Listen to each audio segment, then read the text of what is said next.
Hey everyone, my name is Tippi Shorter and I'm a T3 Stylist Ambassador. Today, I'll share some of my favorite tips and tricks on taming frizz and straightening naturally curly hair using T3 AireLuxe dryer and the Lucea 1.5-inch flat iron. So my hair has been cleansed and conditioned. I've got highly porous hair and it's really coarse, and as a result it dries super quick. When you're blow drying your hair to get your hair super smooth, you want to make sure your hair is damp and pliable. If you start blow drying over dry hair, all you're doing is drying frizz into your hair. So you want to make sure your hair is soft and pliable so you're able to lay that cuticle down, which gives you smooth strands at the very end. So as a result, I have to keep my water bottle nice and close. So I'm going to show you how I prep my hair before blow drying. My hair has been shampooed and conditioned, and I've used a leave-in conditioner, and I've used a heat protectant. So I'm just going to mist it and clip it away before I start blow drying. I mean, come on, who didn't want to look like Princess Leia growing up? So I've got my dream come true. So my hair is prepped and ready to be blow dried, so I'm going to be using the T3 AireLuxe to start my smoothing. The T3 AireLuxe comes with two different concentrators, a narrow and a wide. I'm going to start with the wide because I've got a lot of hair, it's really coarse, it's really damp, and I want to make sure that I'm powering air through my hair. As my hair starts to become more dry, I'm going to switch to the smaller concentrator to make sure I'm really smoothing down that cuticle. Additionally, when I start blow drying, I'm going to do what I call a pre-stretch. So I'm going to release my hair, grab my section. When you're sectioning your hair, you want to make sure that your ends are nice and tucked because you want to keep them hydrated. When I blow dry, I'm going to do a stretch. So I'm going to allow the air to force those cuticles down before I grab my brush and continue drying. So I'm going to get started.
Now that I've blow dried side one, I'm going to switch the nozzle to the more narrow concentrator and then just run through my hair one more time to make sure I'm really sealing that cuticle.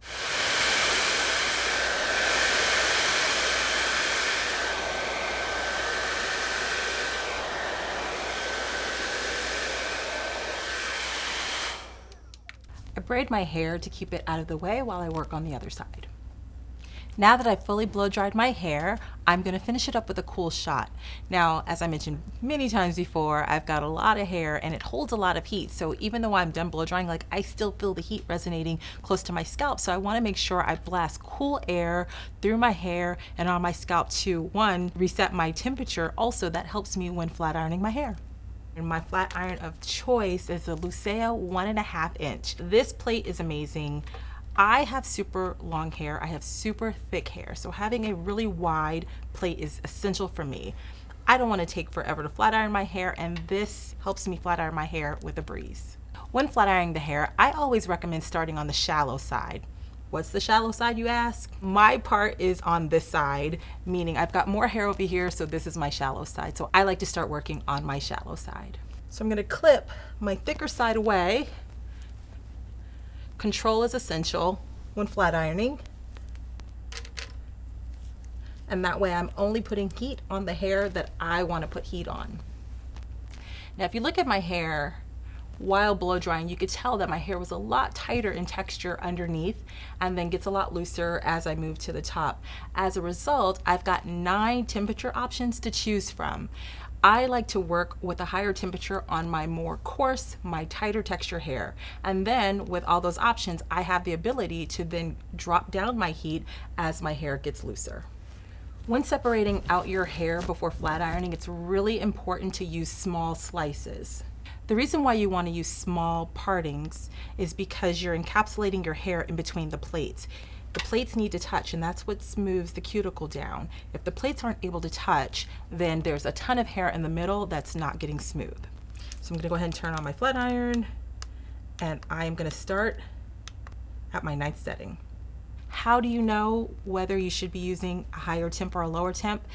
Start low. Always start low. If you do your single pass and your hair doesn't feel smooth, then you need to bump up one more level in heat.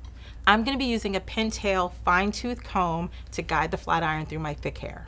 I always want to make sure I detangle first, so I'm flat ironing over detangled hair.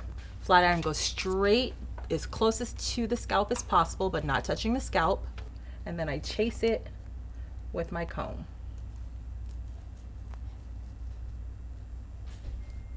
Look how smooth that is. I feel the smoothness. Can you see the smoothness? I hope you can. I know you can, because I can feel it. So I want to call out 2 things. One, did you notice how slow I was going? I need to give the flat iron time to smooth my hair.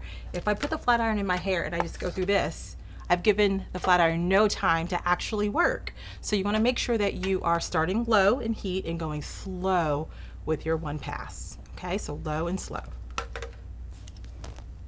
So as I mentioned before, my hair is a lot thicker and coarser underneath, so I chose to go with heat setting number 9. This is probably going to be my last row at level 9, and then I'm going to bump it down to heat setting 8. And I always don't chase my hair with a comb. I usually do that in the thicker areas. So I don't know if you all were able to see that. I want to also call out, you saw a bit of steam, so do know for sure there is no hair burning. Actually, to the contrary, what you're seeing is product burn off. So as I mentioned before, is I used a heat protectant up to 450 degrees on my hair. So it's doing its job by protecting my hair, and what you see is steam. All right, time to change my temp.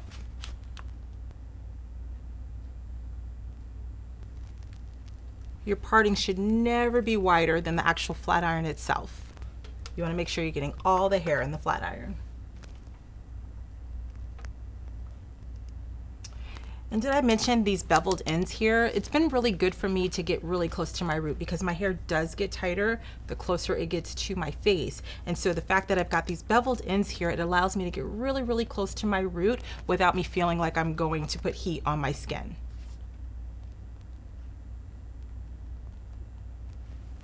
Don't forget, you want to go slow, and don't let going slow think that you're going to take forever to flat iron your client's hair, your daughter's hair, your husband's hair, whoever's hair. Don't think that going slow means it's going to take a long time because you're only doing one pass.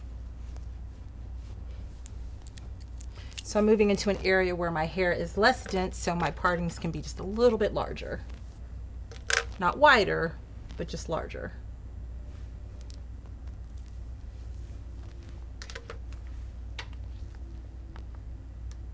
Remember, you want to keep your partings really small because you want the plates to sit close together. If you grab really large sections, you're going to have to squeeze that flat iron together just to try to get the plates to touch.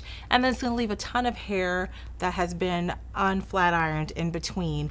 The really great thing about this is that it's super lightweight. It closes really, really easily, so I don't have to put a ton of tension on the flat iron when gliding through. The only thing I'm super conscious of is making sure that I'm going nice and slow. All right, I am finishing up this side. As I said before, what you want when flat ironing is tons of movement, and you can see all that movement there. All that movement, and that's with a heat protector, a leave-in conditioner, and a blow-dry cream on my hair, and I've got all this movement in my hair. And just for comparison's sake, I'm gonna take down the unflat iron side, just so you can remember where we started.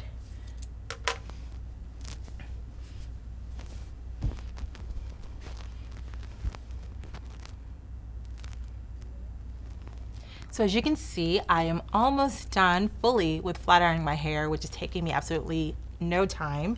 I've got a couple of sections left, but now that I'm closer to my part, I want to make sure I put a little extra attention to my root area because that's the area that would turn curly fastest or revert. So I want to make sure that I tap it a little extra before doing my one pass.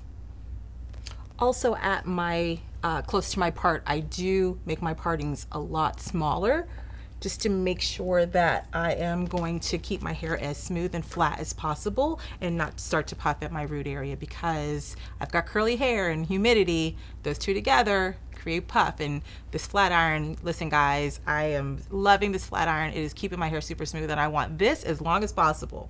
So what I mean by a little extra care at the root is I just put the iron on my root for 2 to 3 seconds, come midway down. So root to mid shaft, and then I come all the way back into the root, all the way back down through my ends. So that's really just giving my root a little extra stability with the heat to make sure that it doesn't revert quickly. I do like to give my front shorter bits a little extra bevel, but if I wanted to curl, I absolutely could. But for my front pieces, I want to make sure that it blends in with my length, so I give them just a little bit of bevel just to blend in. All right, so all my lengths are done. Now, just to make sure, again, I've got curly hair and I've got those baby hairs. Well, not a baby, so I've got those adult hairs, but they're shorter and around my hairline. I want to make sure that those don't turn curly. So I'm just going to slice out the shorter pieces of my hair and get as close to my root as possible and make sure that I am smoothing those out. All right. It feels amazing. Look at all this movement. Look at all that sheen. My ends look incredible. You don't even know that I need a trim, because I do. But you don't know that because they are all nice and smooth and sealed together. So I think Lucea 1.5 inch for the win.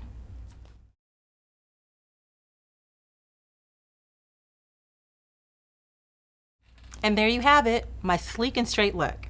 I love how I was able to take my curly hair and get it straight in such a short time. And look at this shine.